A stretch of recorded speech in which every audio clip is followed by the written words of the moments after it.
Well, greetings, imagination connoisseurs. Once again, welcome to this Robservations, the show about something. This is Robservations number 292.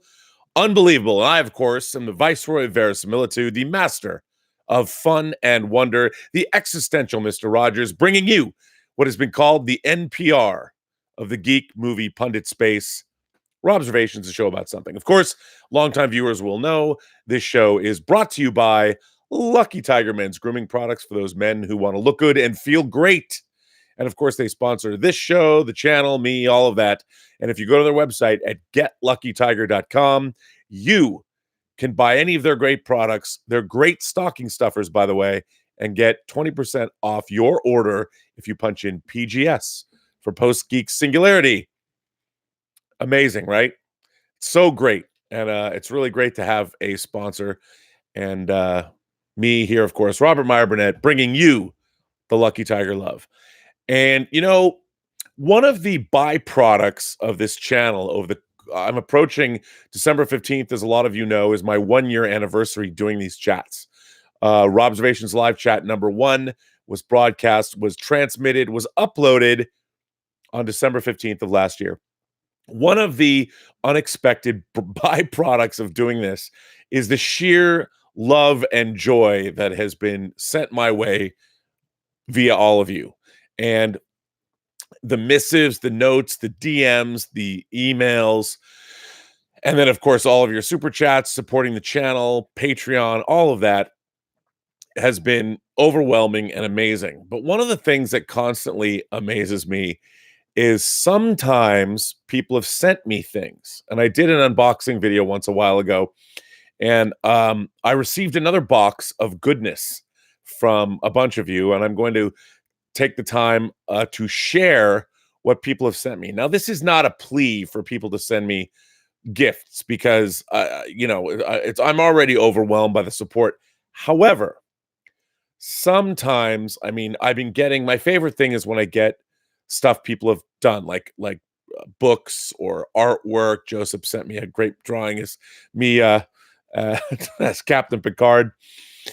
But one of the things that I've received that has delighted me to no end, and that doesn't mean I like it better than anything else. It's just the sheer, I guess, the magnitude of geekiness and creativity that went into these things.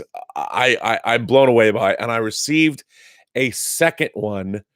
And once I saw what it was and who it was from, I did open it up. I cracked the box open, but I have not actually taken anything out of the box. And I wanted to share it with you now because it's just here it is. Now, for those of you who might not immediately recognize what this box is, and when I show this box, it's like all around this box. Now, for those of you who might not immediately recognize what this is the Main Force Patrol or Main Force Pursuit colors, insignias, logos from, of course, the original Mad Max. So immediately you know that the person who took so much time to send me all this, and that person is, of course, Joseph Weiss from Michigan.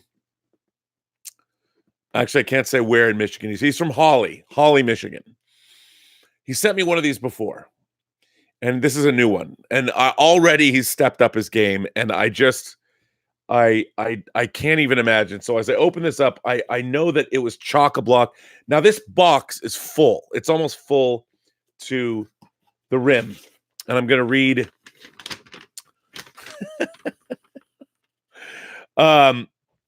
He sent me this letter. There's this letter in there. Hey, Rob, once again, it's decal adventure time. I'll leave it at that. Live long and prosper, Joel Weiss. And he's got a logo here, a Star Trek logo that says exploration, not explosions. Okay. Now, the last box, for those of you who might have been here for the unboxing, was a bunch of stickers.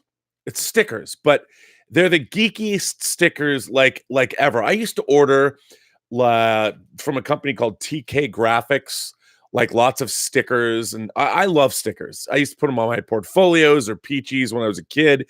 I used to buy big sheets of like DC and Marvel heroes, and you'd put them on the windows, and I love that. With the last stickers he sent me, as you can see, I haven't quite finished, but all of these up here on my action figure case there, those are all stickers he sent me. And like there's a Babel fish, Zardoz head, Shadow, Akira Kaneda's bike from Akira, Encom. I mean, it was just the geekiest. And I can even tell as I open this up, I just I look at this. Okay. Joe has made a sticker of the Discovery from 2001. I mean, that's just one of the here's a sticker of a Thunder Fighter from Buck Rogers in the 25th century. I can't even begin. There's things in here. I look at this. He made Shadow Interceptors. Now they're Shadow Mobiles. I mean, it's just. I mean, look at this. This is Thunderbird 5. Now, what's so great about like these side view of these ships? They're first of all they're beautifully translated from images into stickers, so you know what they are. You don't like lose out anything. I mean, I look in here. Look at this, Maximilian from the Black Hole. Of course, Vincent from the Black Hole. I can't even like even just looking into this stuff. This stuff is so geeky. Here's a They Live sticker. I just go through this and I'm looking what's in this. Look at that, Last Starfighter. I mean, I should send this to Norman. He loves The Last Starfighter. There's just so much in here. I can't even begin. I don't even know where to start. He sent all the Thunderbirds. Like, look at this. Here's a sticker set. Here's a sticker set of the Mirror Universe Enterprise. I guess the Constellation, and I would imagine this is the Defiant. I mean, there is so much geeky goodness in here. Oh my God. I mean, look at this. I look at all these, like these are all different Constitution class ships from Star Trek. This box is so, I mean, I could go through this forever. The Spindrift from Land of the Giants. I mean, what I really want to do is, here you go, UFO, an interceptor, skydiver, the lunar module, and a UFO itself. I mean, the Lost in Space. Look at this, Lost in Space, the Jupiter 2, and the adjacent ships, the support craft. Okay. The hovercraft from Logan's Run, the TV series. I don't even know what to say about all of this. Eros Station, so it's not just old, it's new too. I mean, there is first of all, it's not just these stickers. It's not just that I love these stickers.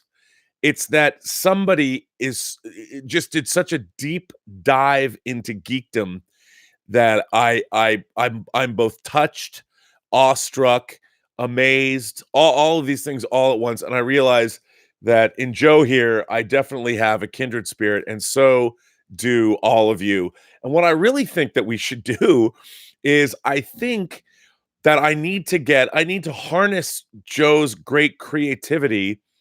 And I mean, I know if there's some way maybe we could, to support the channel, like have him print out big sheets of these stickers. I'll curate them. Say, can he put them all together on like sheets, and we could sell large, like I was a kid, I loved getting large sheets of stickers with a bunch of stickers on them. And like maybe we could do sci-fi company logos, because those aren't really copywritten, and maybe the ships. I don't know, but we could put them up on the website. I don't know if anybody would buy them, but he's made so many, and they're so awesome, and they bring such amazing joy to me. I think, look, man, I got to tell you, if I was 10 years old and I got a sticker sheet of different Constitution class ships, I'm like, come on, man. So Joseph sent me all the way, and the thing is, he's making these, like he's designing them and making them, and these profile shots of the ships and I mean, who wouldn't want this? Like, I don't know, for their dorm room. If you're a 2001 fan, who wouldn't want this sticker? And you know what's great about this sticker? I have it. it's mine. I'm going to put it on my action figure case. So I just want to thank Joe for being as much of a fanatic and as by the way, highly imaginative. Like I don't know what made him, like, you go through this stuff. I mean, look at this. Oh my God. This is the space arc from George Powell's When Worlds Collide. I mean, who does this? Well, apparently Joe. Mr. Weiss does this, and this is amazing. It's just, I mean, I want to be able to share this with the world. It's just, I want to sit here and spend the next like hour going through all this. Oh my God, look at this. Can anybody recognize this? Huh? Watch me get it wrong, but I do think that this is from Fantastic Voyage. There is so much geeky goodness in here. There's even, I mean, for people that don't know, come on. It's incredible. I love the fact that you imagination connoisseurs, I mean, I haven't got halfway. This is insane. I barely scratched the surface of this. It's just, look, Bucker Banzai. It's endless. See, I want to just dive in and play with all these stickers. I won't, because I'm doing a show, but I just wanted to show the love, because my God, how geeky and fun is this box? You know, it's funny. Maybe I wonder how much it would cost to make these boxes, like, and just make those the prize, because there is so much delight in one of Joe's boxes. I can't even I don't even know what to say. Anyway, I want to thank you from the bottom of my heart for sending me this, because, man, it's fun. I have barely scratched the surface of the last box you sent me, and you dig through to find out what's even in here. You are a crazy person, my friend, and you're the kind of crazy person I love. So thank you for that. Anyway, I found an article that was published on December 9th on Medium, and it's called they're doing a series called The Whiplash Decade, about the 2010s, the last decade.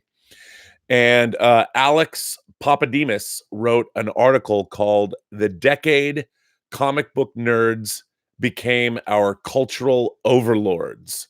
By the way, with one of the most annoying GIFs on that I've ever seen, but I put a thumbnail from it because it just keeps going on and on and on. But anyway, I'm always looking for a topic, something to discuss when I do these shows. So I found this, and it says this piece is part of the Whiplash Decade, a package on the wild ride that was the 2010s. And I want to read this. The most significant pop culture story of the decade is superhero culture's evolution from nerd culture to monoculture. Nothing else has altered the map as profoundly. Nothing else that seemed this unlikely 10 years ago feels as inevitable and possibly irreversible now. It feels weird to even refer to superheroes as nerd culture at this point. It's like calling Facebook computer culture.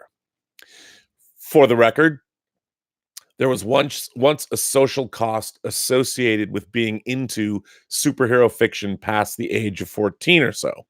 It marked you as an immature or unserious person.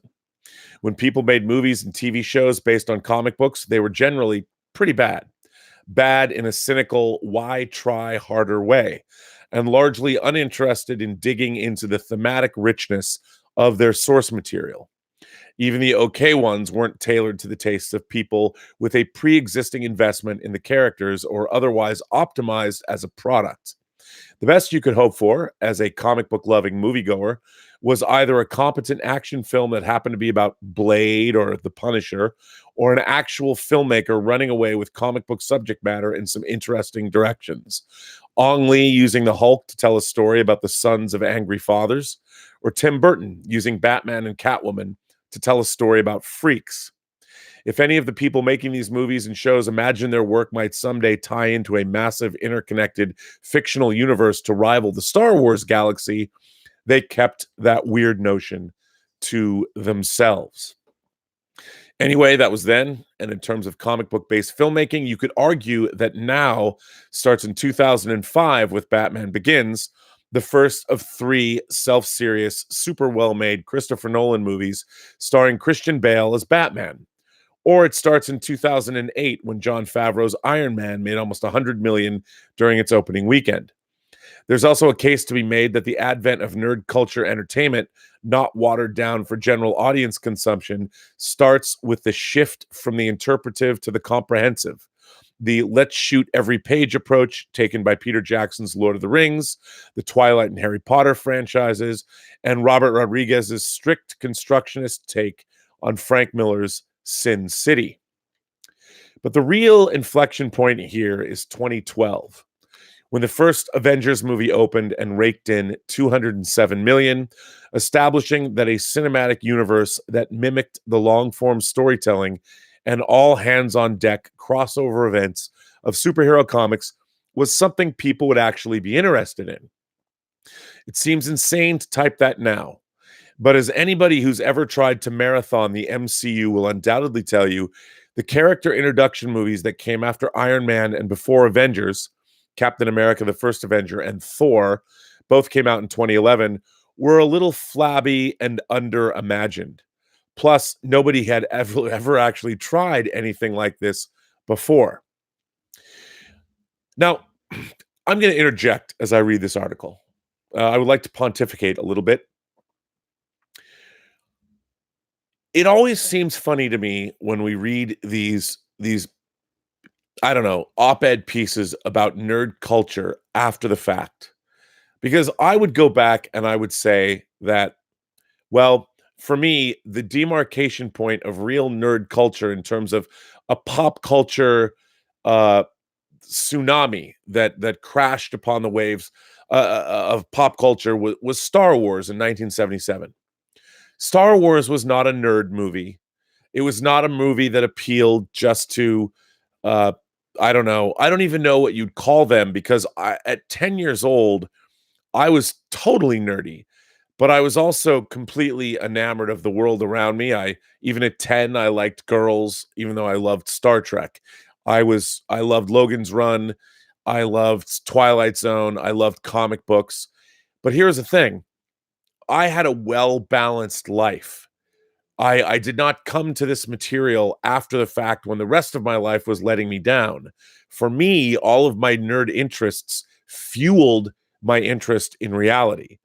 You know, when I would read comic books or watch Star Trek episodes, I'm like, I can't wait till I can boldly go.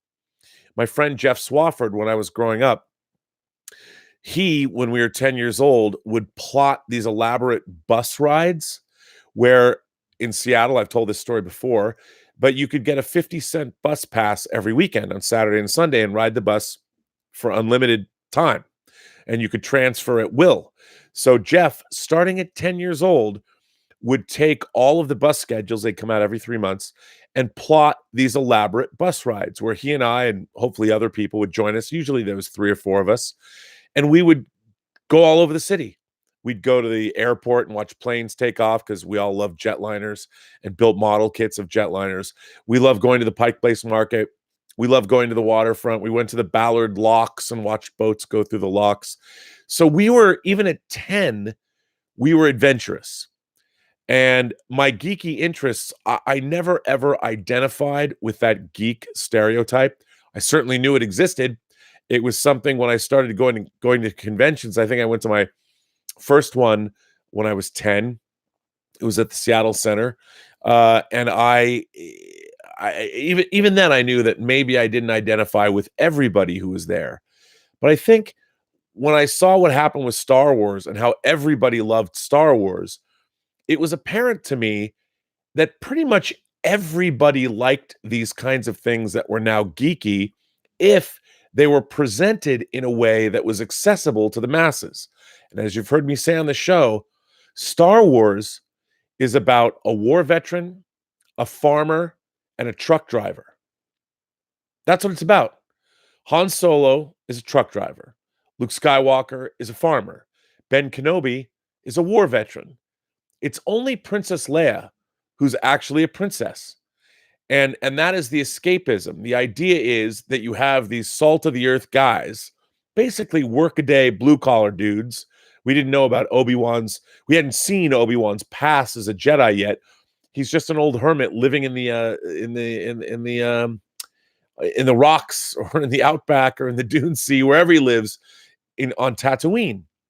So immediately the genius of Star Wars, while it was draped in geek culture, spaceships, robots, all of these things, really it was the story about the everyman getting caught up, swept up in an extraordinary adventure.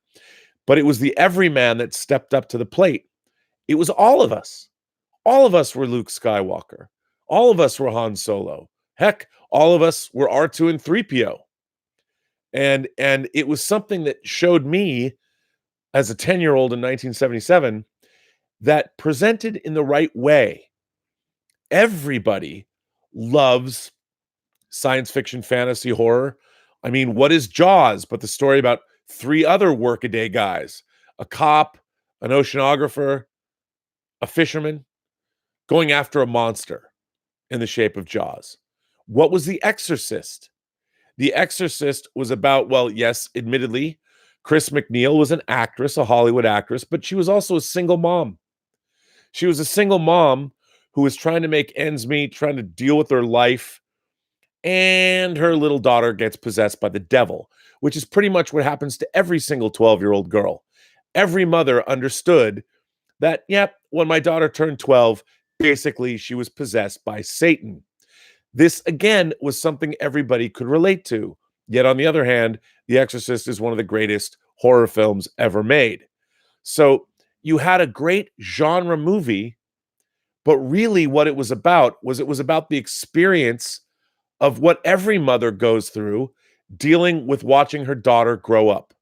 Because at some point, any daughter growing up is going to be possessed by Satan in some way, shape, or form. Maybe that form takes the form of premarital sex or smoking or drinking or staying out all night, not doing your schoolwork, whatever it is. It was all metaphoric. Any mother could recognize that.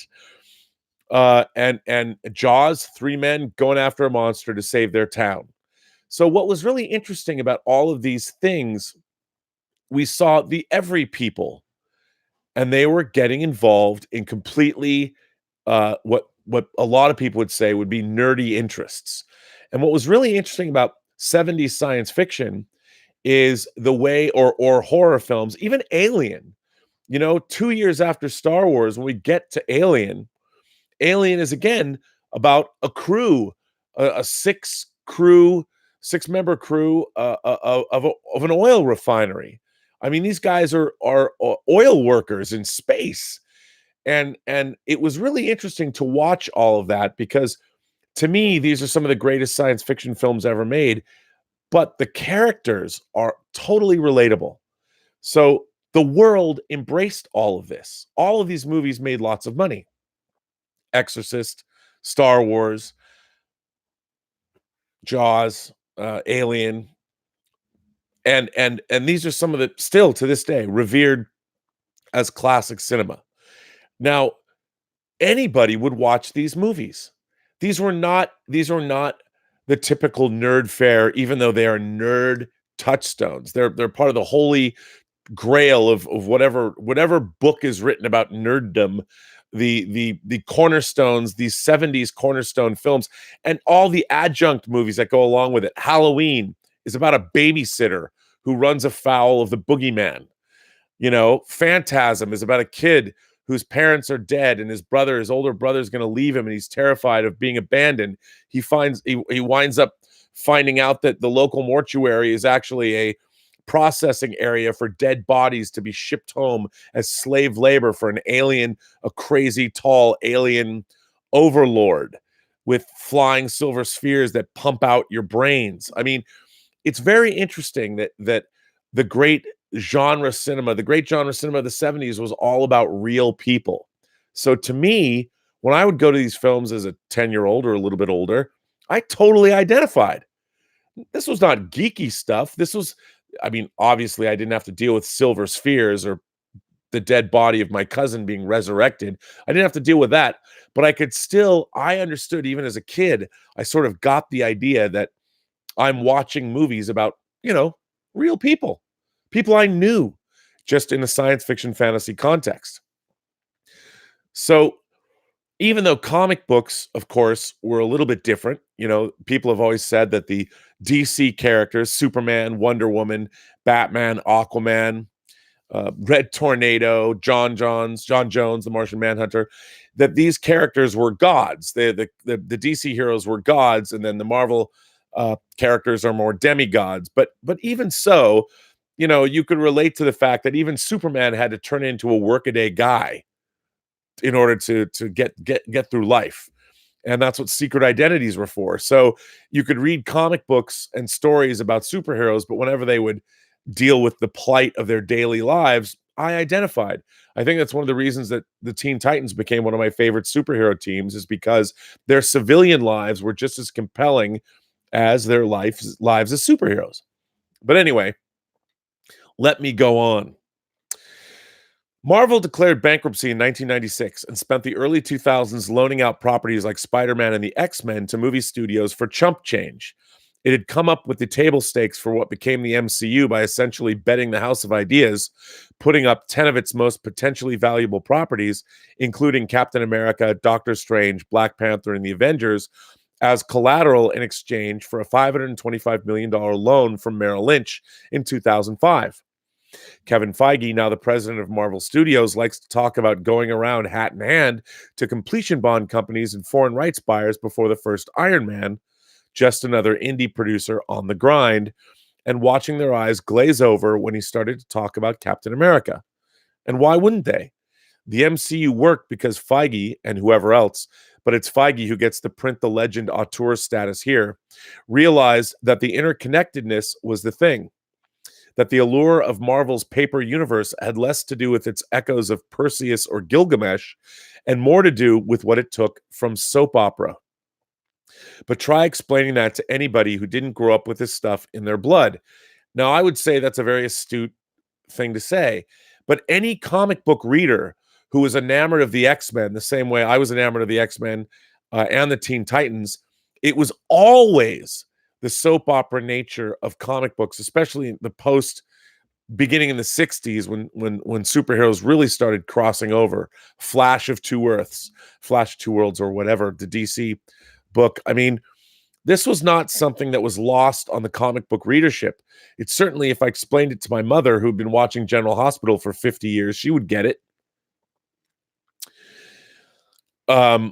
But try explaining that to anybody who didn't grow up with this stuff in their blood. Try explaining to a non-acolyte the vast and beautiful and ridiculous fictional edifice that is the Marvel Comics universe, or the DC Comics universe, brought to life over the course of decades by work-for-hire artists and writers who've since been retroactively made into serfs on the most lucrative IP farm in history.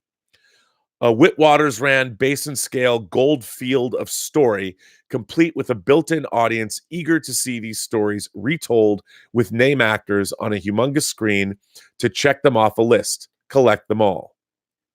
8 years after Avengers, the nerd cultural takeover of pop culture is complete. Nerds won the war before anyone else realized there was a war on.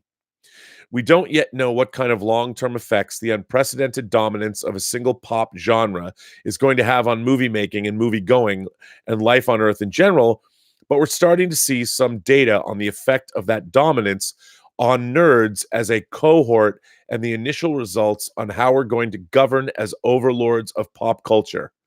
And it's not great. Last month, in an interview with Empire magazine, Martin Scorsese was asked about the Marvel Cinematic Universe, and he said he tried to watch a couple of the movies. But that's not cinema, he said. Honestly, the closest I can think of them, as well made as they are, with actors doing the best they can under the circumstances, is theme parks. It isn't the cinema of human beings trying to convey emotional, psychological experiences to another human being. In November, he doubled down on those remarks in an impassioned op ed for the New York Times. What's not there in superhero movies is revelation, mystery, or genuine emotional danger, he wrote. Nothing is at risk. The pictures are made to satisfy a specific set of demands, and they are designed as variations on a finite number of themes. Feige characterized the things Scorsese said as unfortunate, and Disney president Bob Iger called them puzzling. The MCU-affiliated talent like James Gunn and Mark Ruffalo also pushed back diplomatically, and director Adam McKay suggested the director of Taxi Driver and Raging Bull might change his tune about what is and what isn't cinema if he just watched Thor Ragnarok, which, to be fair, is better than a lot of these movies. I have no way of knowing this for sure, but I'm assuming a smart person like Mark Ruffalo accepts the job of playing Bruce Banner and his mo-capped green alter ego with open eyes and understands exactly what kind of movies he is and isn't signing up to make. I'd also assume that when I'd also assume that when Marvel mounts a Best Picture for Your Consideration campaign around a movie like Endgame, it's meant to be taken seriously, but not literally. And that in general, everybody from the Marvel Cinematic Universe who objected to what Scorsese said was actually objecting to his having said it out loud. The response that emblemized the whole controversy for me was the guy on Twitter who posted as a rebuttal a multi-tweet thread addressed to Martin Scorsese, who is not on Twitter, of screen grabs from the Marvel movies in which the characters look sad or angry or happy or were about to kiss or maybe die or otherwise in some way visibly reacting to stimuli, which would have been a fairly devastating dunk on Scorsese if the director had accused the Marvel movies of not including any medium close-ups of characters displaying emotion. Things got more ridiculous from there. It being 2019, the language of social justice was eventually deployed against Scorsese, who fans accused him of being an old white man speaking from a place of prejudice against the diverse MCU, which rolled out its first films with non-white leads, Black Panther, and a female lead and female co-director in Captain Marvel. In 2018 and 2019, after years of films starring white men named Chris, and it appears to be diversifying at a rate consistent with the rest of the 21st century popular entertainment. But what was striking and a little disturbing about Marvel fandom's response to Scorsese was the specific hill those fans chose to die on. They were arguing that Marvel movies were too cinema and did too contain all the things Scorsese said they didn't. Obviously, this is the behavior of aggrieved fans, but it also felt like a seismic shift in the way pop genre entertainment's partisans talk about it. There have always been people who will tell you that arty things are stupid, that liking them is pretentious, and that preferring arty things to mass market entertainment is a symptom of elitism.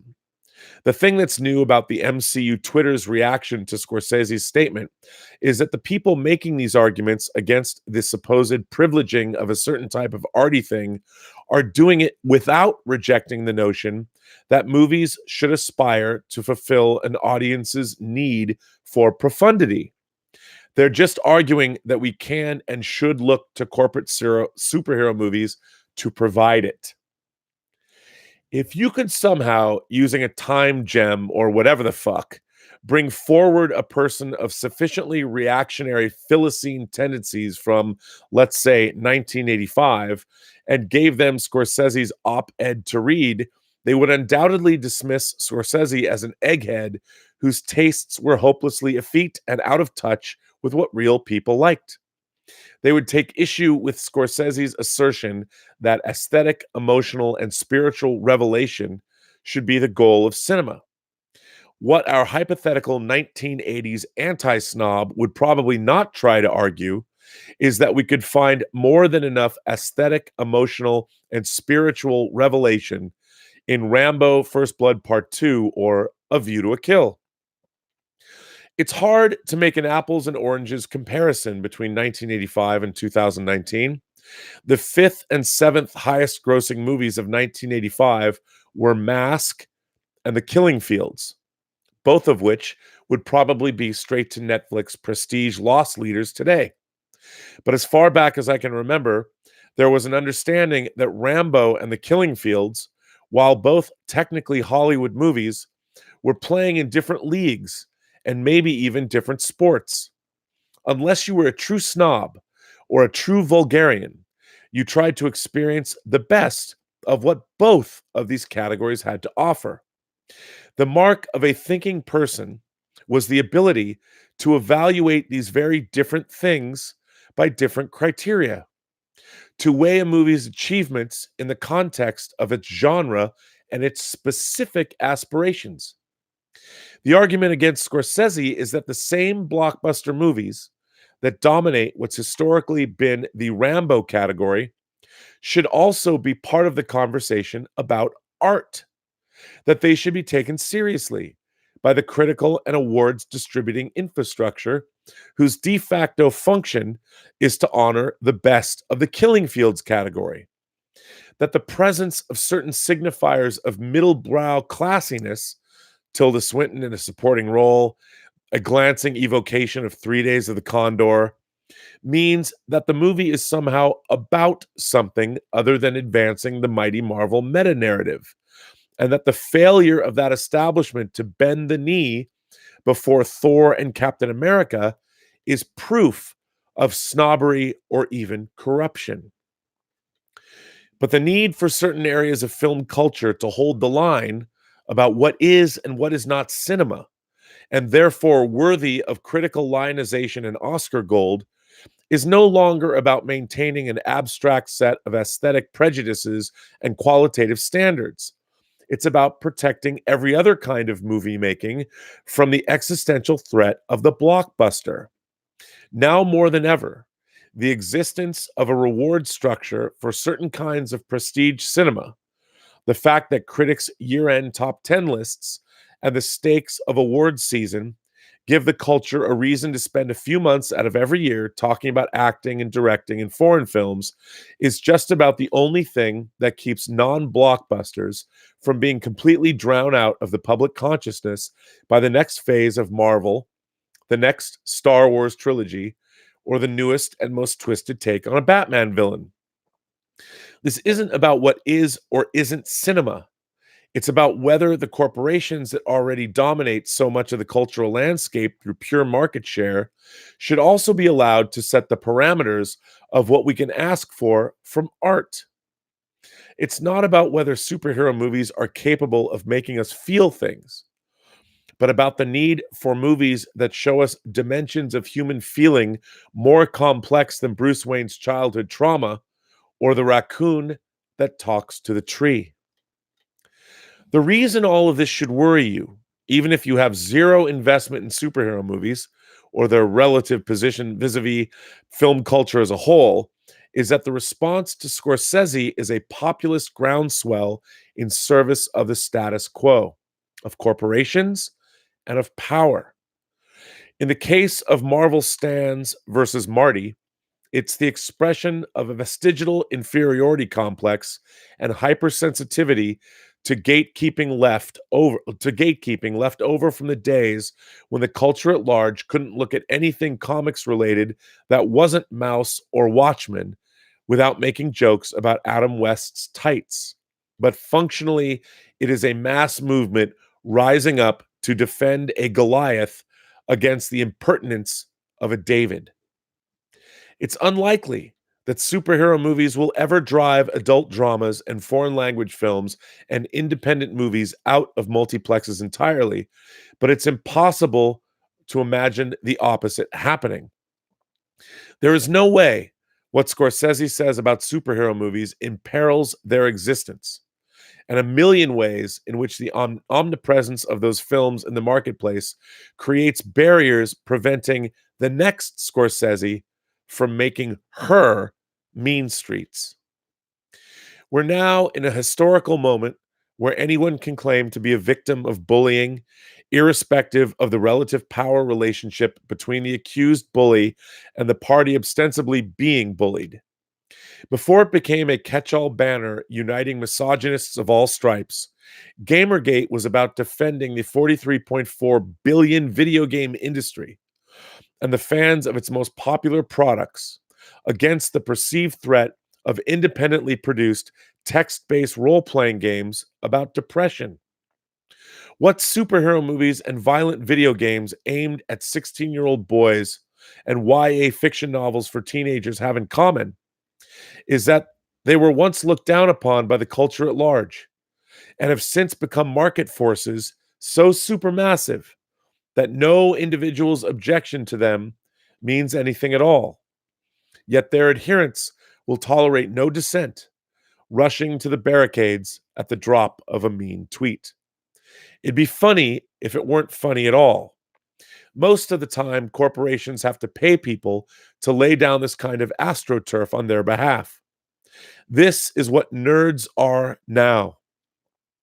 A volunteer army of PR freelancers for the biggest media companies in the world, shouting down anybody who refuses to read Black Widow equals feminism or Baby Groot is awesome sauce off a cue card held by a dancing Spider-Man.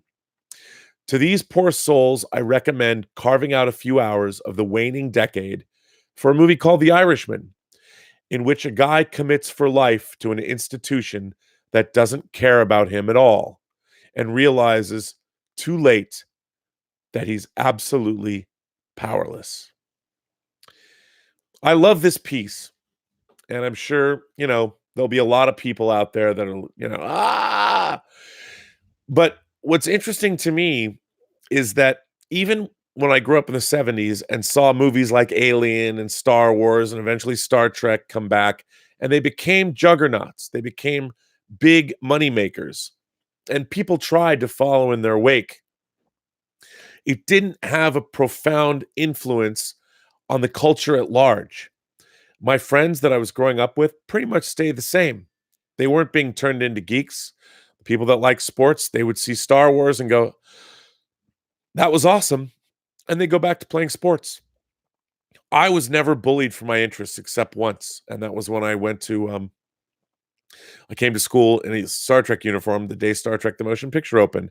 But for the most part, I was sort of a guy that people went to when they wanted to go and see a movie. I would always have 15 kids at my house after school showing 13-year-olds or 14-year-olds or 15-year-olds Alien when we shouldn't be seeing it. People like that. I was the guy you could get movies from. And even though I was really geeky and nerdy about it, I was still socially acceptable. I still went to parties. I had girlfriends. I did all of those things.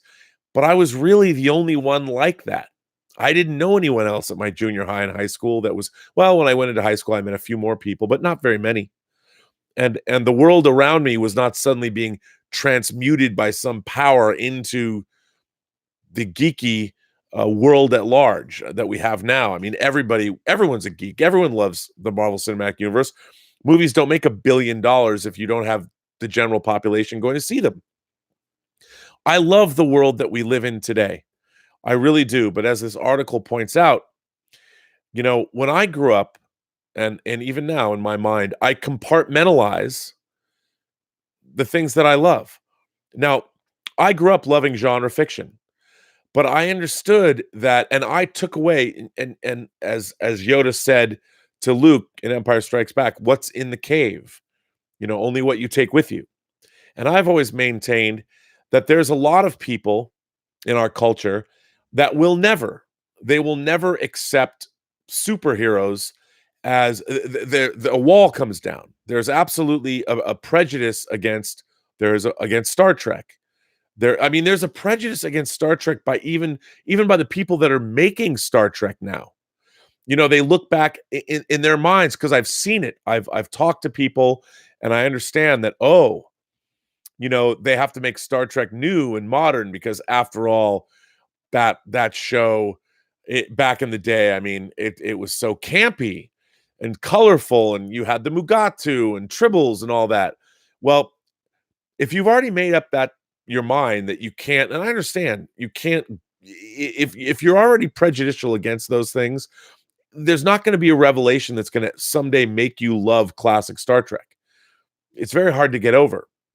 So there's a lot of people trying to make Star Trek modern and more acceptable. I mean, even the Next Generation Deep Space Nine era of Star Trek, the way it looks, the makeup, people can't get past the Ferengi makeup or the teeth or the fact all the Romulans and all the Klingons are wearing the same clothes. Like, isn't that a little ridiculous? I mean, I get that. I understand all of that. You're not going to get people to suddenly buy into the reality of those things. And if you're not, when I watch a superhero movie like Captain America, I take it absolutely seriously, and within the confines of that genre, and I think a lot of you are the same way, you imagination connoisseurs, you members of this, the Post-Geek Singularity community, the people watching the show, you guys, girls, gentle beings, however you identify, all of you are able to sort of bring your how would I put this? I mean, you're all able to take it seriously. And the flights of fancy, whether you're watching an anime like Grave of the Fireflies, that can make you cry. Whether you're watching, you understand the difference between a movie like Grave of the Fireflies and the latest or an episode of Scooby-Doo. There's a lot of people that don't understand that. There's people that believe that anime is Speed Racer and Kimber the White Lion and Marine Boy and whatever they remember from their childhood, and they don't understand that you can watch Akira or Howl's Moving Castle and get something more out of it. They just throw it. It's all the same to them. And it's very difficult to try and get people to know. Now, as we've moved through life, as I've gotten older, I've watched this change because a lot of people age out of those viewpoints. And when you live in a world where there's all kinds of, when you grow up with anime, or you grow up with animated films, or you grow up with Pixar, and you've seen the transition, you realize what all of these art forms can bring. And yes, the downside, as this article points out, as more and more people have gravitated to this stuff, and it becomes the mass market material, suddenly these niche interests are now the dominating cultural interests amongst so many people that grew up with them. But that doesn't necessarily make them bad. What is, I think, unfortunate is as this article points out that I really liked, is when I was growing up, I did know how to compartmentalize. As a matter of fact, when I was in high school, I had seen The Killing Fields, and I wrote an article. I wrote a review of it for my high school newspaper, and I was like, "Man, this movie is like the most incredible movie." I was convinced it was going to be Best Picture, but then I saw Amadeus, and I loved Amadeus. Amadeus has a heightened reality to it. It really appealed to me. It's funny, if Stanley Kubrick directed, I could see him directing. Amadeus felt almost very Kubrickian in its conceit. I understand it was based on a play, but the characterization of Amadeus would have. I always wondered what Stanley Kubrick. I should look up what he thought of Amadeus. But when I saw Amadeus, even then I could be like, okay, these are both movies that are worthy of Best Picture. But I found one more delicious. I mean, I love The Killing Fields, Mike Oldfield's score, the presentation of the film. I mean, it's an amazing movie. But I loved Amadeus even more because it combined profundity with the joy of seeing a wildly entertaining movie. So you got your nutrition, but you got dessert at the same time. Killing Fields was like getting a really great meal, but you didn't get dessert, if that makes any sense. And I think nowadays there are people that love movies, because I know I talk to them a lot because of this show and being a movie pundit, that they only watch a certain kind of film. And I find that in a way not necessarily distressing, but sort of sad, because one of the things that I think movies did for me, and this might seem strange to say, was make me a more well-rounded person, because I was watching all kinds of movies. I was watching movies from all over the world, thanks to the Seattle International Film Festival. I was watching Japanese movies. I was watching actually movies from all around the Pacific Rim. I was watching Italian neorealist movies. I was watching French New Wave films. I was watching Russian movies. I mean, there were so many different things that I was being exposed to because I loved cinema, and I didn't limit myself to one kind of movie. And I think now it's very easy to get caught up in one kind of film, these populist entertainments. And I think that's what Martin Scorsese was really trying to say. And with all of the big juggernauts, I mean, Disney's gonna make $10 billion this year. And good on them. They're doing one thing, and they're doing it very well, which is providing populist entertainment. But I just worry, although seeing Parasite getting a lot of play, a Korean film that's really about the class warfare in a way, and the haves and the have-nots, and there's a lot of social commentary going on in that film.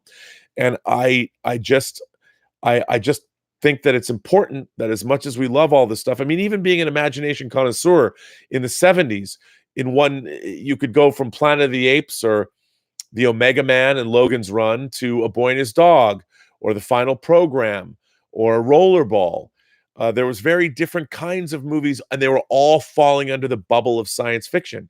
And as a kid growing up, I would watch all these things and puzzle over them and think about them. And they weren't all so delicious. And because some were very low budget, you watch A Boy and His Dog now, it's tough to watch for people. Even the quality of the film that they used to shoot it on is tough. But I would hope, one of the things I like to bring to people, I would hope that this show does that, is that, you want people to experience a wide variety of cinema and a wide variety. Look, I don't understand how you can be a fan of comic books and not also be a fan of science fiction and start reading the great canon of science fiction works, because there's a lot of good stuff there. Anyway, I've been going off for an hour. There's a lot of people that have been sending me chats, and let me get to them and your letters as well. Emil Johansson says, tell me your thoughts on the latest Watchmen episode. Well, Emil, I have to tell you, I've really been loving Watchmen. Against my better judgment, the first 2 episodes, maybe the first 3 episodes. Now I find it to be one of the more astounding genre TV shows ever. But before I get into this week's episode, I want to wait. Next week is the end of the series.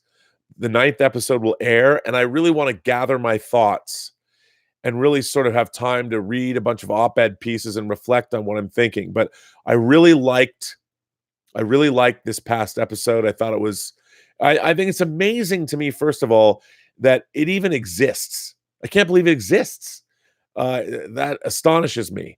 But that it's a sequel to a comic book and not the movie, that's amazing too. But I really, really do love what I'm seeing. And I hope it sticks the landing, because, man, they have a lot to deal with in the last hour. We'll see. Jer Mananen is here. Hello, Jer. Novel author recommendation, Brandon Sanderson. I don't know. Brandon Sanderson, I will have to look that up. You'll have to excuse me once again. My vocal cords being thrashed still.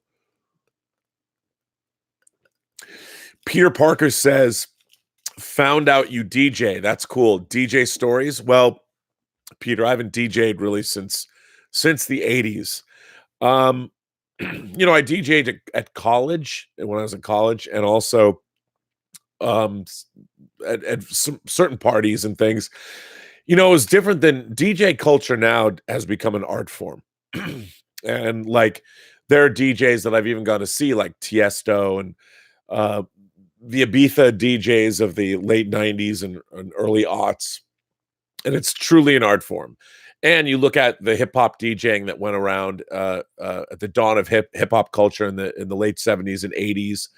I just saw a video. It's floating around line of the women's, she's I guess the first woman that ever won the world beatbox championship. Unbelievable. Amazing. But, I don't really have any DJ stories other than the fact that I was, bought a lot of 12-inch vinyl. And I really liked when I first started doing DJing, like with my college roommate, Todd. When we were at the Evergreen State College, we would go raid Media Loan and steal banks of televisions and things like that. And I'd connect my Laserdisc player up, and I would very rudimentary. So it's not like I certainly wasn't a DJ like there is now, but I was only playing pretty much exclusively European records, bands, Depeche Mode, New Order, because they were new, relatively new by 85. So Prince, things like that. So I didn't really, I what DJ culture became in the 90s, it was not like that. So I don't have many, other than the fact I really liked it. I mean, one of the things I loved about being a DJ, I think it was being entertaining. You had to play. There was nothing worse than I would try and play. I remember there's a band called Propaganda. And for those of you who don't know Propaganda, there's a propaganda instrumental that the character of Watts, they actually have the remix playing. Propaganda was a band on Trevor Horn's ZTT label, Zang Tum Tum, that was also Frankie Goes to Hollywood's label. And I would buy anything that ZTT put out at the time. And Propaganda was one of those bands. And Watts, at the beginning of the movie, Some Kind of Wonderful, is playing drums to a Propaganda song. And I love Propaganda. And I remember once Claudia Brucken, who was the lead singer of Propaganda, she went off on her own. And she also was part of a band called ACT, A-C-T. And I remember DJing. It was upstairs at Evergreen. And I had a new Claudia Brucken song, a new song by ACT, which was a spin-off band from Propaganda that was also on, I think it was also on ZTT. And I remember putting this new song on, and it just killed the vibe. I thought the song was really great, but when you're a DJ, it's all about you're playing an audience. It's like being a comedian playing an audience. A DJ has to read the crowd and has to pick which tracks to, because what you're doing is you're taking people on a journey. Nowadays, well, back in the day, my favorite DJs would take me on an ecstasy fueled dance party journey for 2 hours or whatever.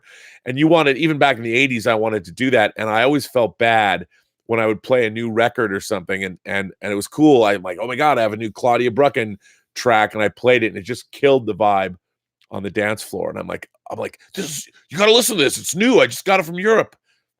Didn't matter. If you're a good DJ, your audience, the dancers will tell you whether you're doing a good job. So I profoundly hated failing when I killed the vibe playing a song that I was trying to prove how arty or cutting edge I was. Man, I always felt depressed. If that makes any sense. It's probably not the kind of DJ story you wanted to hear, but there you go. The James Eversole Jr. movie podcast is here. He says, "Hey Rob, Blumkamp's District 9 had a $30 million budget, grossing $210 million, and has 90% on Rotten Tomatoes. This seems positive to me. I wonder why no sequel." You know what? I mean, I agree with you. And of course, District 9 was based on a short. I want to say it was called like Down and Out in Joburg or something. Maybe it wasn't called Down and Out in Joburg, but it had something like that.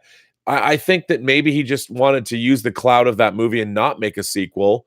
And he went on and made his other films. I don't think he's ever reached the heights of that.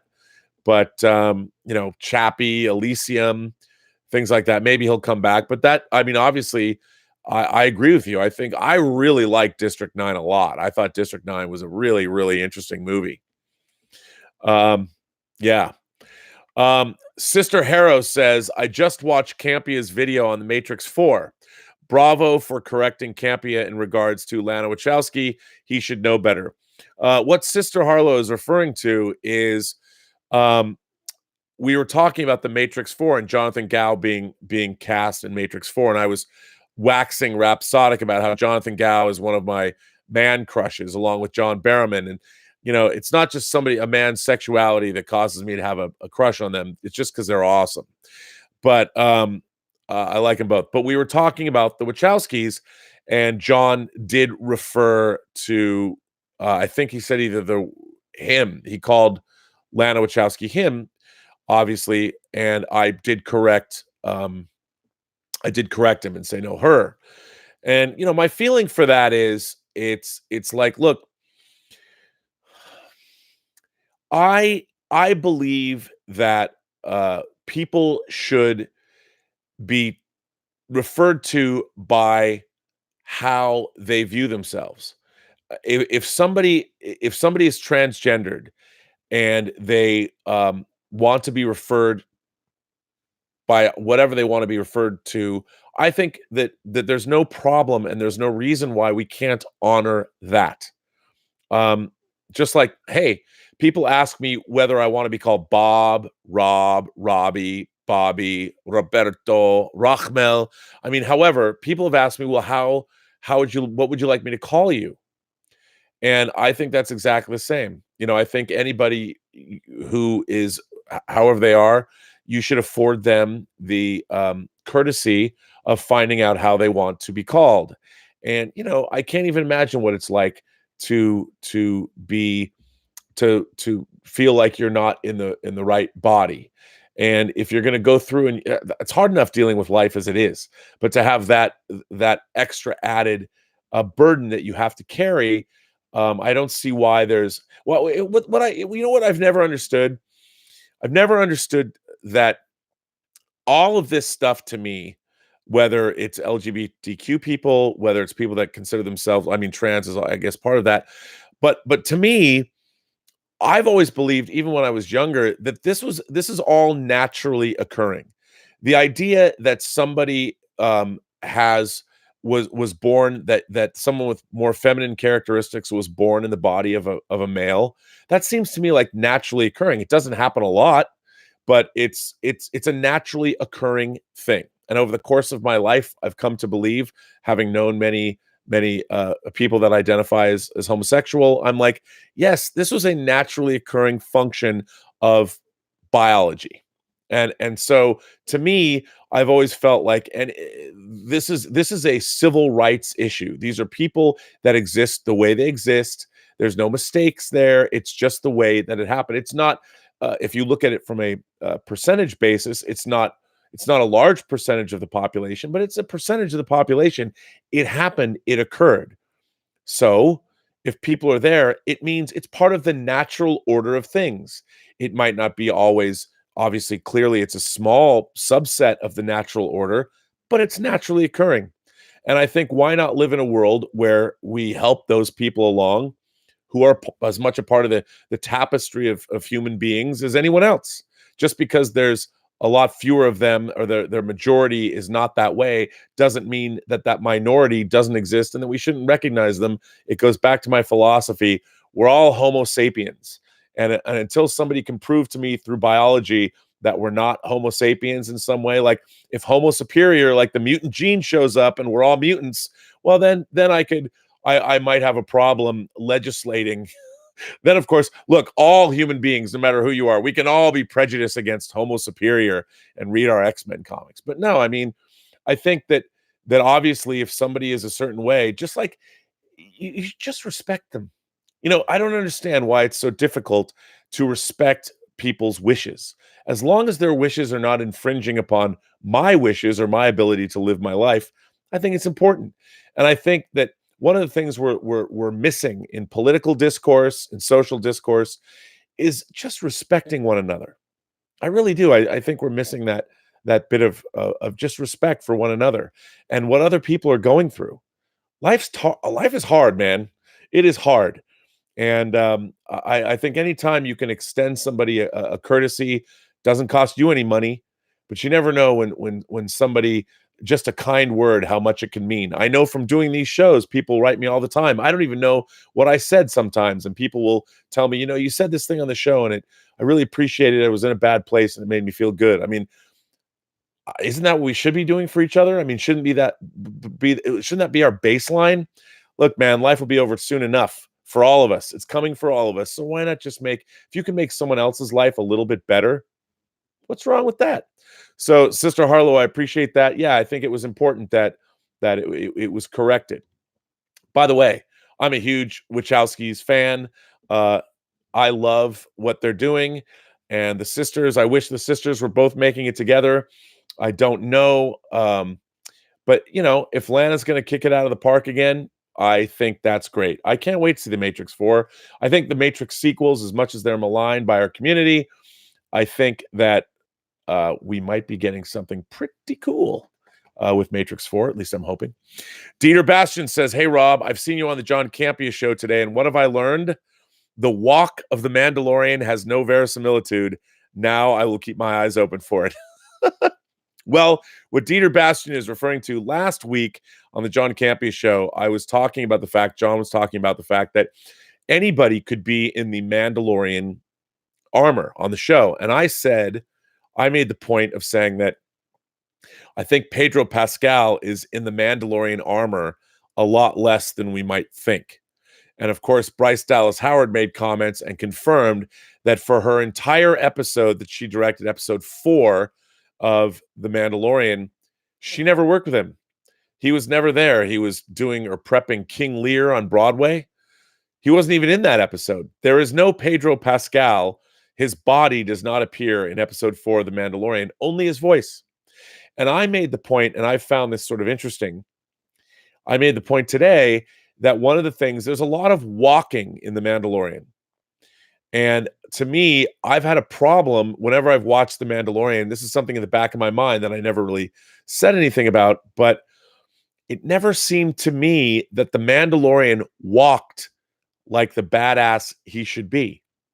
Whether he's walking downstairs, and maybe it's because it's hard to see in that armor, which it must be, but I always felt like I needed to see somebody with more of a swagger.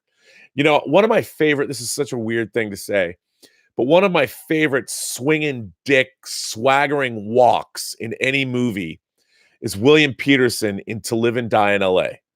He almost walks bow-legged, but there's just something about his swagger. Now, yeah, you can go and say John Travolta's his strut in Saturday Night Fever is great, but man, there was something about the way. There's one scene in To Live and Die in L.A. where you're watching William Peterson walk up to a truck, and you know he's got his like a jersey shirt on with this scarf, and he's walking up to his partner to give him a parting gift because his partner's retiring.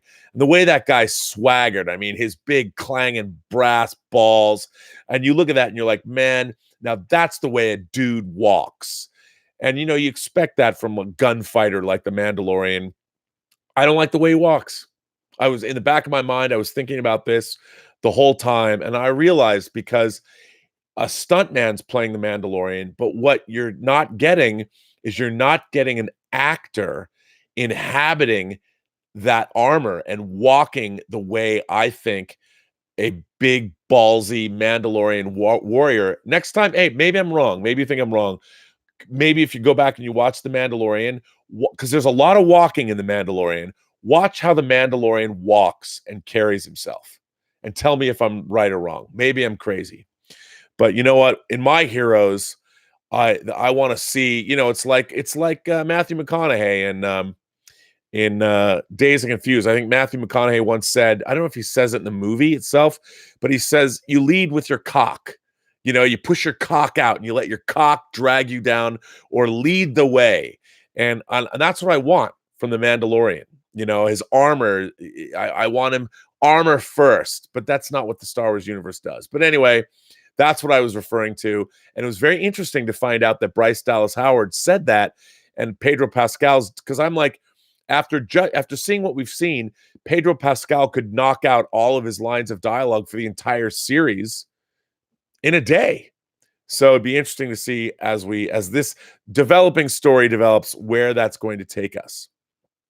So we shall see. Movie Pop says, so happy you said you DJ. My name is DJ and I DJ too with Ableton Live. Looking forward to meeting you next week. Would love to show you the software if you're interested. Stay sexy. Well, Movie Pop, I love DJ software. And as a matter of fact, I always wanted to buy a Pioneer CD player that you could DJ with. I haven't done it in ages. I mean, as I always say, I'm an old man with one foot in his grave. Although people call me on that. And they're like, don't say that. But, you know, I barely have time to do what I want these days. But man, I'll tell you, I have always secretly wanted to build if I ever have a house where I could have a backyard that isn't surrounded on all sides by neighbors, one of my dreams was always to have a giant yard like in some mansion, and I would build myself a DJ booth, and I would love to be able to throw parties and DJ. but it would have to be all like 80s music. It'd be all my 80s remixes and Prince thrown in, and that's how I would DJ. But I would love to do that. But now, I have to say though, I liked when we DJ'd, like you'd bring a crate, your milk crate of vinyl, and it was fun to flip through the vinyl and like you put your records on deck and taking the records out and putting them down and figuring out I loved all that. I missed that. I don't know if I would have liked it as much with CD changers and all that, but still, I'd be interested. I guess you're going to come to, for those of you who don't know, we're having John Campea is having 100 million views event. He rented out a theater in North Hollywood, and we're doing a little event. All the tickets are all sold out, but Christian Harloff will be there. I'll be there. Aaron Cummings will be there. Chris will be there. And we're just going to tell stories and take questions from the audience and all that. It should be fun. So I will see you. Please stop me. I'd love to see or hear more about the software. Willow Yang says, if something unfortunate happens to Baby Yoda, how many people do you think will end up in therapy? A lot. A lot of people, Willow. I mean, people love Baby Yoda. I hope Baby Yoda turns out to be a Dark Lord of the Sith. I would love that. That's why they want him. That either he's going to turn out to be a bad guy. Because wouldn't that be great? I know people would probably go bananas. But if I was making The Mandalorian at the end of the episode, aside from the fact that I want The Mandalorian to end with Boba Fett showing up and taking the Mandalorian into custody. That's my dream, Ray Kinsella. I want Boba Fett to show up at the end of the Mandalorian, take the Mandalorian out, freeze him in carbon freeze, whatever. So you see a variation on the whole Han Solo thing. But it's the Mandalorian and it's Boba Fett taking him back wherever, taking him back to wherever he's going to get taken back to. And then you find out that Baby Yoda is a clone of Yoda that they've bred, or he's a product of selective breeding, and he's now the new Darth Sidious or whatever, because that would be awesome. JB Bonifacio says, great words on the John Campea show today regarding female directors. Thank you. I think 95% of film politics could be avoided by just increasing the number of nominees in major categories from 5 to 10, a la the Oscars. Thoughts? Well, first of all, here's what I was talking about female directors. Female directors made a lot of inroads over the last couple of years. I think it was like 15 to 19%. There's a lot of female creators in television now. And the question is, why didn't the Golden Globe, the Hollywood Foreign Press, honor more female directors? And Sasha Stone, who is an Oscar pundit and a movie reviewer, somebody I love reading her take. Her take is the reason the Hollywood Foreign Press didn't recognize female directors this year is because their movies weren't good. The people that were nominated, the 5 directors that were nominated, are all virtuoso directors that have decades of experience. Now, yes, Greta Gerwig was snubbed when it came to things like Lady Bird, and people are saying Little Women, she was snubbed for that. But what Sasha Stone came out and said, as a woman, she said, I want women directors to be recognized when they've made world-class movies. Just like I want male directors to be nominated when they make world-class movies. I don't want a woman to receive an award simply because she's a woman. I want a female director to receive an award when she's made a film that is worthy of that award. And I agree with that. And as I said, there's more inclusion. There's more women working in Hollywood than ever before. And as John pointed out, as Variety reported, 5 women are directing 5 of the biggest movies next year. I mean, Chloe Zhao is directing Eternals for Marvel, and we've got Deborah Chow directing the Obi-Wan Kenobi series. I mean, women are making inroads, huge inroads in a very short period of time. So don't forget that. And when it comes to, rather than celebrate, the director of Honey Boy was complaining. She was the one that made the point that there's more women directors working now than ever before. But she was like, yes, but now they're not getting nominated. Look, you know what?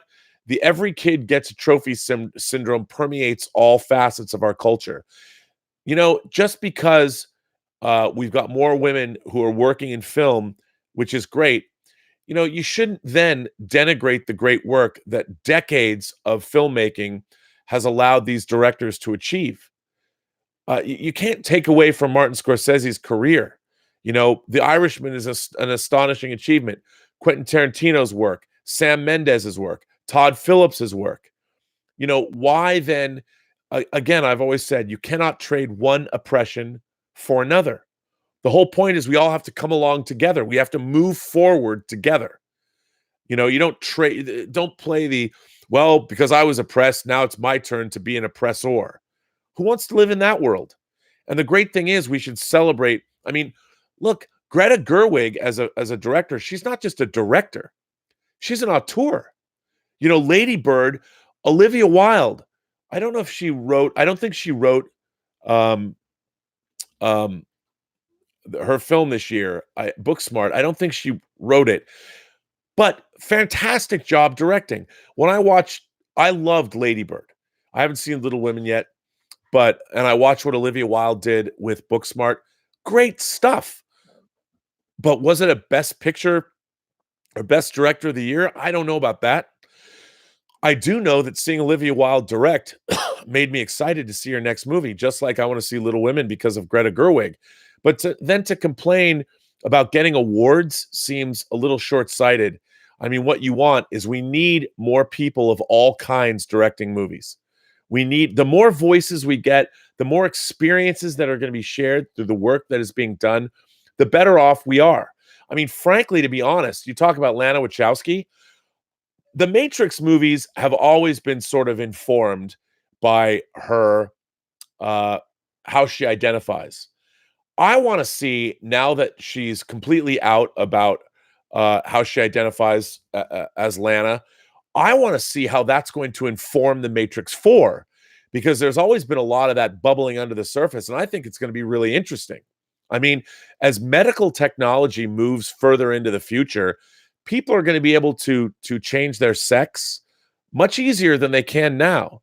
With nanotechnology, I mean, I don't know how it's going to be. It might take 20 or 30 or 40 years. I don't know if I'm ever going to be able to see it myself, but it's going to be really interesting. I mean, one of the things about William Gibson's Neuromancer, which came out in 84, when I was reading Neuromancer, there's a lot about how, and you see a lot of this in Alita Battle Angel, how human beings would upgrade themselves and how they're going to change themselves. And I'm sure people are going to engineer different kinds of sex organs and things as we move into the future. It's going to be really interesting to see, when human beings are unfettered by their own biology, how they're going to be able to alter themselves.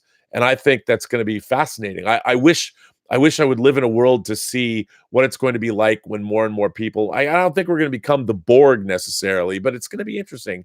It's going to be interesting to see. I mean, I'm looking forward to that. I mean, I think that's going to be one of the more interesting things about being a human being in the next 50 years. Rick Berg says, you never let the other guy know you're a badass. You let him underestimate you, then you have an edge. Absolutely. I mean, what is one of the great lessons in life? Never tell anyone outside the family what you're thinking. Isn't that what Vito Corleone told everybody? That's what he tried to impart to his 3 sons. But yes, I mean, I think that's really, really important. I think it's really important. Never let him see you coming. Isn't that what Al Pacino as the devil said in The Devil's Advocate? That's why he always took the subway. They don't see him coming. Galactic Train Spotting said, heard you on the John Campea show talking about MASH. Just thought I'd throw out a tidbit that Gary Berghoff, who played Radar, was originally supposed to take the role of Joe Pesci's character in Lethal Weapon. Well, that's interesting. Gary Berghoff. I don't know why I'm saying Bergdorf Goodman, like I've ever shopped there.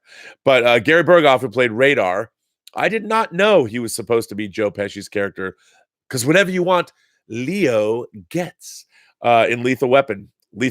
I loved his character in Lethal Weapon. It was so great. Lethal Weapon 2, Leo Getz was introduced in 2, I think. But that's interesting. That is something I did not know.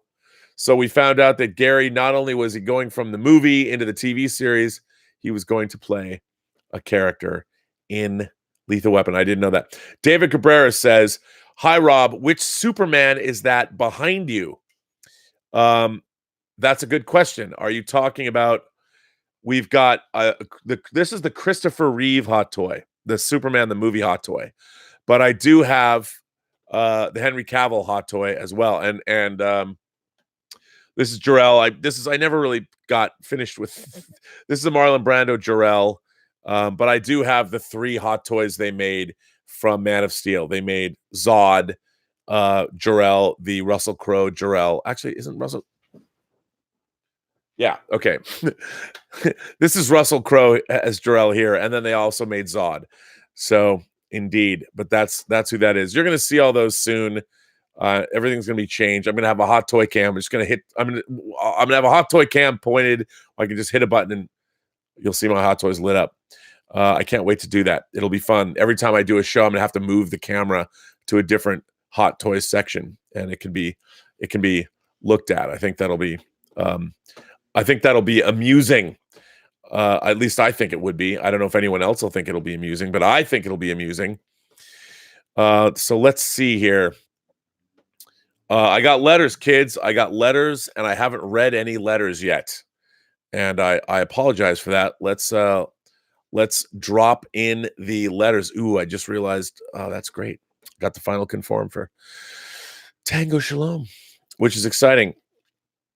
Carl Adams is here since I was talking Mando. Let's talk about Mandalorian.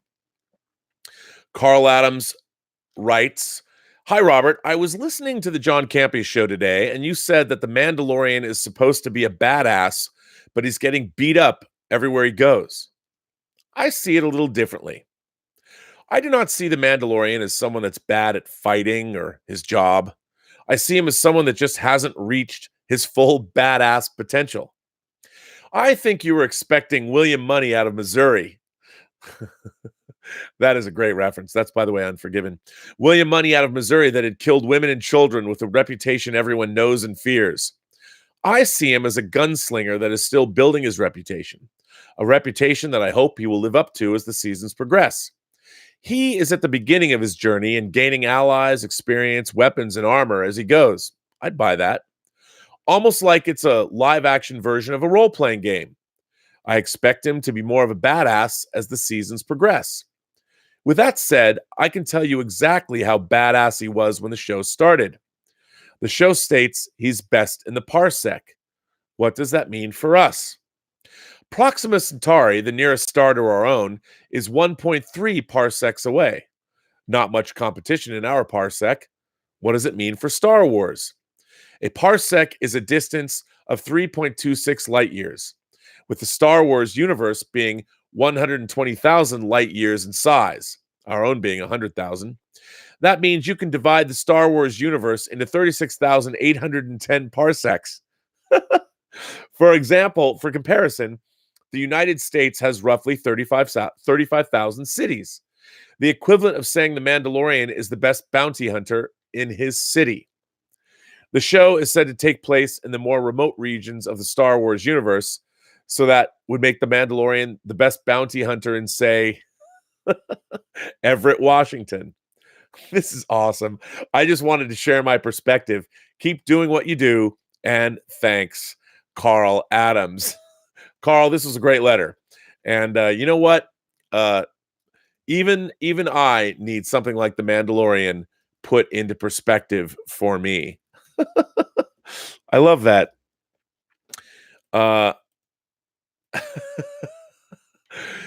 This next letter comes from Garen Gillum, who's written in for a while, a member of the Post-Geek Singularity community, and appreciate that. He starts out and says, "Hi, Rob. I'm currently watching episode 290 of Robservations on YouTube, not live, and I just wanted to write in and tell you how much I'm enjoying your tribute to Star Trek the Motion Picture and your story about seeing it for the first time. What an awesome day you must have had. Well, at least the second part of the day. Ha ha ha. Isn't that the truth? Although I didn't become a true Star Trek fan until a few years later as an 8-year-old. The motion picture is one of my first memories seeing a movie in a theater. I know I saw Star Wars in the theater upon release, but I don't really remember doing so at 5 years old. Later, when I became a Star Trek fan around 1983 or 84, I was able to fully appreciate the motion picture. What struck me at the time, and still to this day, is that the motion picture is the Star Trek film that feels the most real.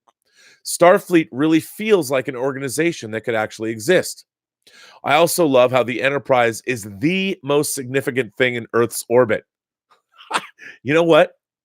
I've never, ever thought about that before until just now. Sure, you have the dock and the orbital administrative facilities, but it really feels that the starship is the most powerful and impressive thing that the Federation can put into space. To me, this follows from the original series with how starships were talked about in the show. Starships just weren't spaceships, they were the battleships and dreadnoughts of the Federation. I always felt that too. This is why I don't like Space Dock in Star Trek III, The Third Search for Spock. That thing is just too big, and it seems like it belongs in Star Wars. And don't get me started on the starbase from Star Trek Beyond. Oh, dude. This Yorktown station in Star Trek Beyond had absolutely no verisimilitude for me at all. So the second part of this letter is about my appreciation for you and the show. Do tell. Because I want to thank you.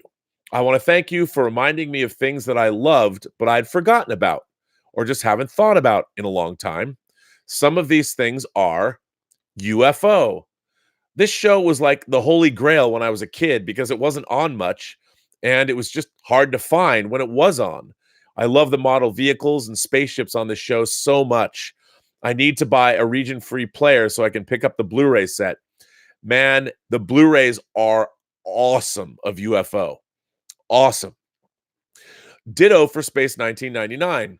It was a little easier to find in reruns, but I don't think it ran as much as other TV show reruns of the era because it was only 2 seasons. Luckily, Shout Factory has both seasons available for free on their website. They do, but I recommend season 2 is a tough slog, man. But the first season of Space 1999, really interesting, especially if you watch the whole season. The X-Men. I haven't read an X-Men comic since the 80s during Chris Claremont's run, but I'm going to start with the new run based on hearing you talk about it. I have the first hardback collection on order that comes out this month. Well, let me tell you, for those of you who haven't read an X-Men comic in a long time, Jonathan Hickman's House of X and Powers of 10 comes out in, I even saw a review of the, someone got an early copy of the hardcover. I don't know if it comes out this week or next week, but man, what a stocking stuffer. I can't recommend it highly enough. Awesome. 4, you inspired me to get back into building plastic model kits after a long absence. I built a 1/1000 scale Enterprise. Actually, it was the Exeter. And damn, it was getting hard, that snap kit build, and painted to look good, but it was fun. I even based the weathering on the original filming model on display in the Smithsonian. Well, that's cool. I have a 1/1000th conversion kit for all the technical manual starships. Nice. And I'm currently working on the Scout Destroyer. I also have the new Eagle kit, and I have a Robotech Valkyrie coming from Japan. No, not that big one you just got, but I'll work my way up to that. For those of you who don't know, they did just release a gorgeous, brand new I want to say it's 1/72nd scale. It's a 14-inch Eagle transporter model from Space 1999, but it's a small version of the 22-inch model that Round 2 makes. You can get it at Cult TV Man and tell them I sent you. But the model kit is, they've reduced the 22-inch kit, and I don't have the kit because I got the 22-incher, but it's amazing. The kit's amazing. And if you want to build an Eagle transporter from Space 1999, that model. Eagles are undergoing a renaissance, man. You know, these 1612 Eagles. Hell, why not show it again? This is, of course, Commissioner Simmons' Eagle from Breakaway. It's the second Breakaway set that 1612 did. And I love Eagles. Eagles are a fetish object, second only behind the Enterprise. So I'm glad to hear you. Send us some pictures. Put up your models on the Imagination Connoisseur Gallery. 5, Space Battleship Yamato, or Yamato. This show was the bomb back in the 70s, but I had no idea 2199 and 2202 existed until you talked about it on your show. For those of you who don't know, if you grew up watching the anime Star Blazers, that we're leaving Mother Earth, we're off to outer space to save the human race, we are Star Blazers. If you remember that, obviously based on a Japanese anime called Space Battleship Yamato, that was at one time more popular than Star Wars in Japan. They have redone the shows. They retold the first season as Space Battleship Yamato 2199 or Star Blazers 2199.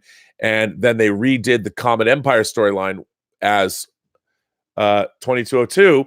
And as a matter of fact, last week, the second half of the season, Star Blazers 2202 came out on Blu-ray. And let me just tell you, it's pure geekgasm. I can't wait to watch the rest. I love Prince Zordar and the Comet Empire, and it's subtitled. They're amazing. Even if you don't like anime, Space Battleship Yamato 2199 and 2202 are amazing. If you've never seen anything like that, get into it. Get on it. It's good stuff. 6, physical media. I had a moderate collection of DVDs, but never made the transition to Blu-ray and eventually gave away the DVDs as streaming became more prominent. But you inspired me to jump back in. Well, I appreciate that. I hope your parents or your significant other doesn't blame me for that. I'm rebuilding my physical media collection with Blu-rays and 4K discs. I oftentimes feel overwhelmed with available streaming content, but when I have a physical disc in my hand, it just feels more special. It is more special. Not to mention all of these special editions, box sets, steelbooks, and I'm loving it. Speaking of which, check this out, brah. This is the special edition of Big Trouble in Little China that Shout Factory just dropped. Woohoo! I'm loving it. My first new pickup, by the way, was the American Werewolf in London box set from Arrow, an unbelievable box set. That came out a few weeks back. I'm now back up to about 50 discs, both titles that I've owned before on DVD, along with films and shows I haven't seen before, but suggested by you, such as Legends of the Galactic Heroes. I even bought La Ventura. Wow. You went Antonioni. Okay, I'm so proud of you. I'm so proud of you. But I have to say, Legends of the Galactic Heroes, you probably got the new version, the Die New, whatever it is. I have that. I'm scared to watch it because like with Yamato 2199, it's a remake of one of my favorite things ever, which is the 110 episode series, Legends of the Galactic Heroes. By the way, if somebody was smart, there's your next, after The Expanse. If I won the lottery and had $1 billion, I would figure out how to get the rights and I would make Legends of the Galactic Heroes in live action, and it would be one of the greatest TV shows ever made. Believe it or not. Thanks for letting me know about Way Station, too. I used to read a ton of classic sci-fi, but it was almost exclusively Heinlein, Asimov, and Clarke. I really enjoyed Way Station and gave me about 5 nights of bedtime storytelling to my 8-year-old daughter. That is awesome. You see, my daughter will not go to bed without story time, and I'm always on the lookout for new material. She really enjoyed my verbal, somewhat abridged version of Way Station that I retold from memory. By the way, Clifford Simak's Way Station is an incredible story to share with a little girl. I won't ruin it, but there's a character that she might even relate to. I won't say who or what it is, but Way Station, that's why I really, I dreamt of making that book into a movie. Obviously, I wasn't the only one. It won the Hugo Award in 1963. And if you want to read a great science fiction story with, on one hand, it's very small scale, but it has gigantic ramifications, Way Station is your book. As you know, there's more, but I feel this letter's gone on too long. One last thank you is for reading 3 of my letters on the show, and I'm glad the last one, RE, the Terran Trade Authority books, rekindled an old memory for you. It felt nice to be able to return the favor in that regard. That's it. No more gushing. Ha ha. Have a great one, and sincerely yours, Garen G. I love these letters. Part of the whole purpose behind me doing this show is to share my enthusiasms for these things with other people. And, we live in a world that's full of all of this great stuff. I mean, the fact that you can buy a model kit of a 22-inch Eagle transporter that's basically perfect. I mean, when I was a kid, MPC, the company that I never liked MPC models that much, but they got the Star Wars license and the Space 1999 license. Their model kit was fine, but it wasn't accurate, And now you can get a 22-inch model. I mean, they even sell secondary market. They're not secondary markets. They actually put them out themselves. But you can buy machine-tooled aluminum engine bells for your 22-inch Eagle model and that new 1/72nd scale model. So if you want an Eagle model, go to culttvman.com. They're a little discounted. And tell them I sent you because they are great. And what a fantastic letter. I thank you for that. That warms my heart. I love it when people check out things that I like and that they like them too. Let's see. Mark C is here. Hello, Mark C. With the James Dean debate, we could settle who will play Superman by making it Chris Reeve forever. Maybe donate his salary to the Reeve Foundation. Mark, I think that's a pretty interesting idea. Like, if they could make a Superman movie with Christopher Reeve, digitally recreated. But, here's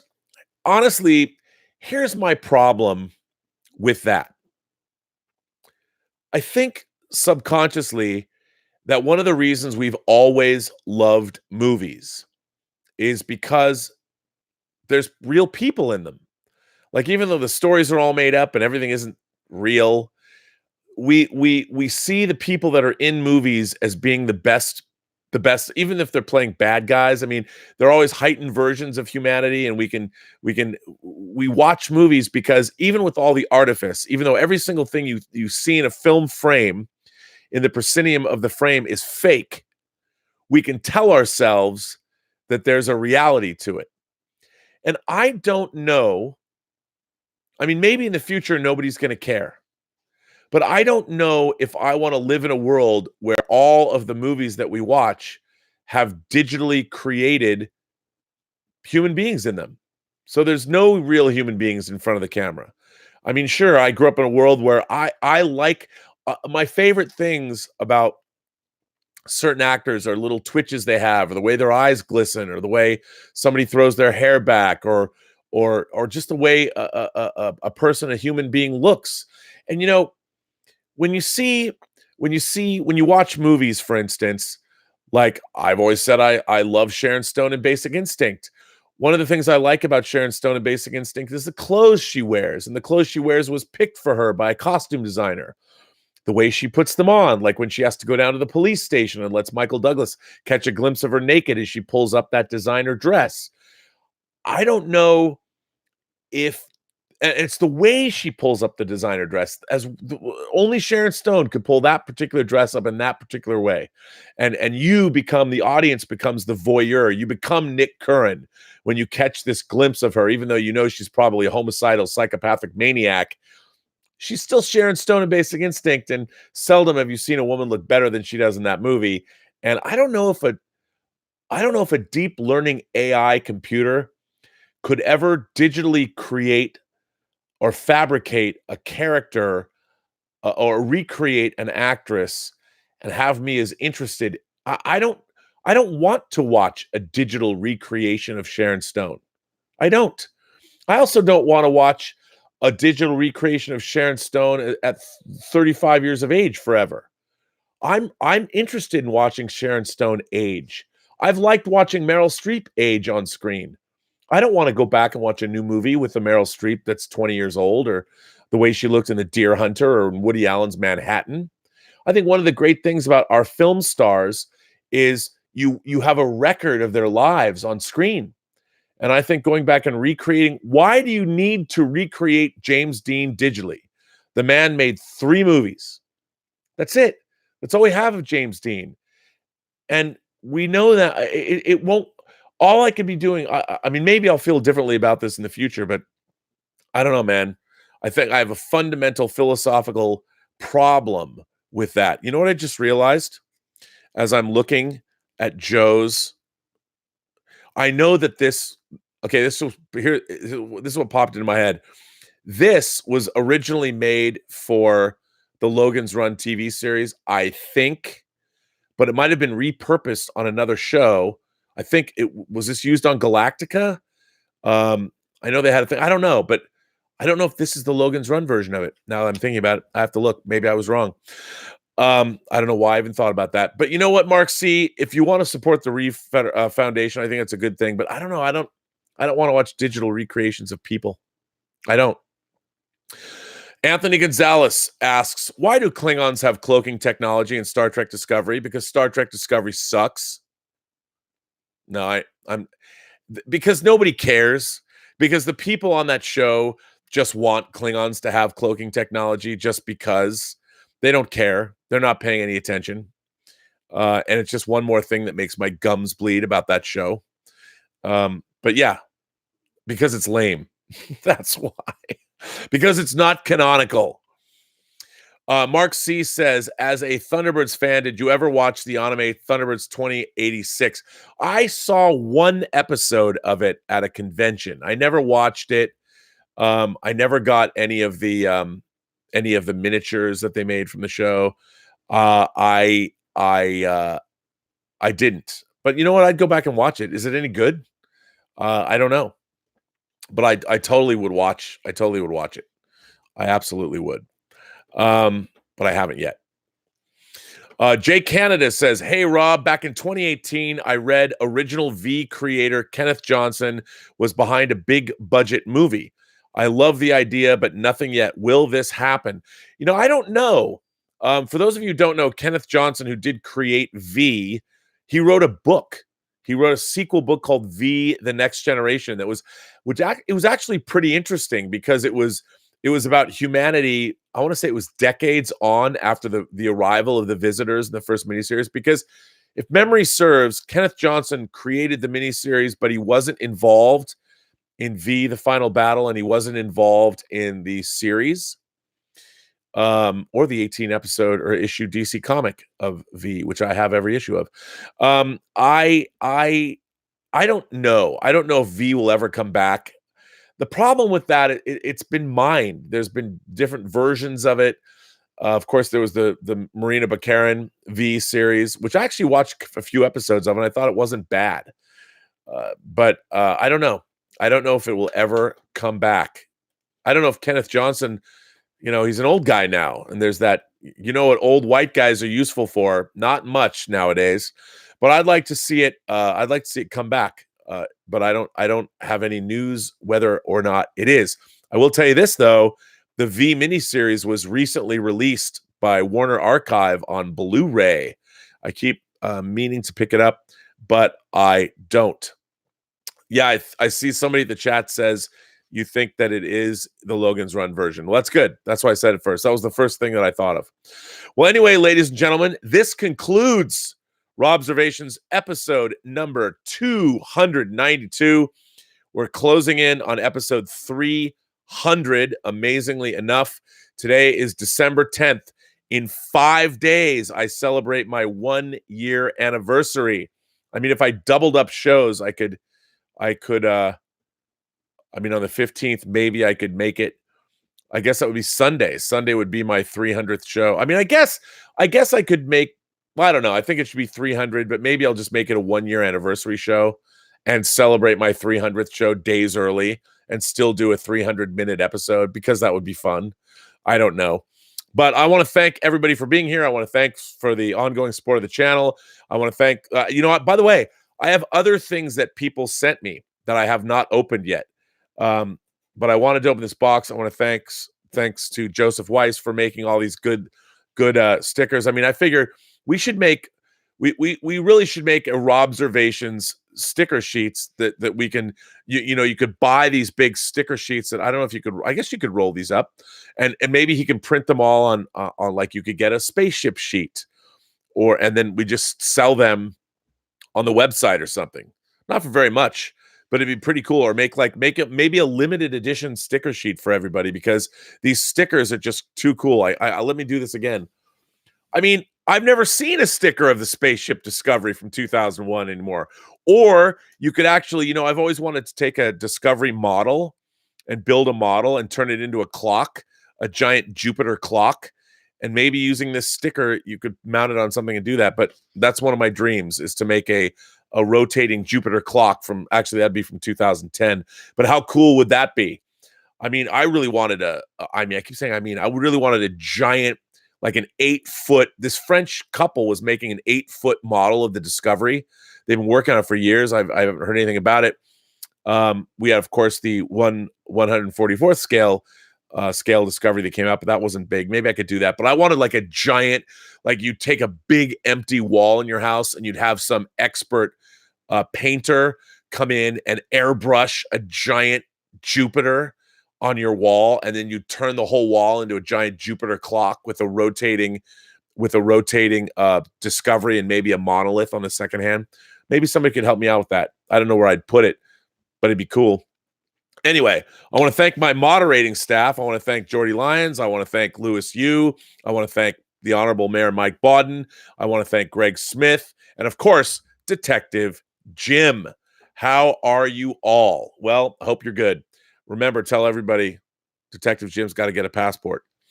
And with that, I'm going to bring this episode of Robservations to a close, ladies and gentlemen. Remember, every person you meet has a story to tell. You have yet to hear. All you have to do is listen. And with that, I have to do it one more time. I love the fact that I have a sticker of the Discovery. I can't tell you. I mean, look at this. And Thunderbird 5. I mean, how much fun could you have with these stickers?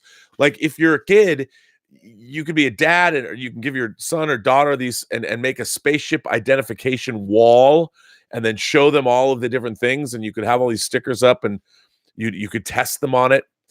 I mean, come on. So a Thunder Fighter from Buck Rogers. I love it. Anyway, with that, I'm going to say, as always, have a better day.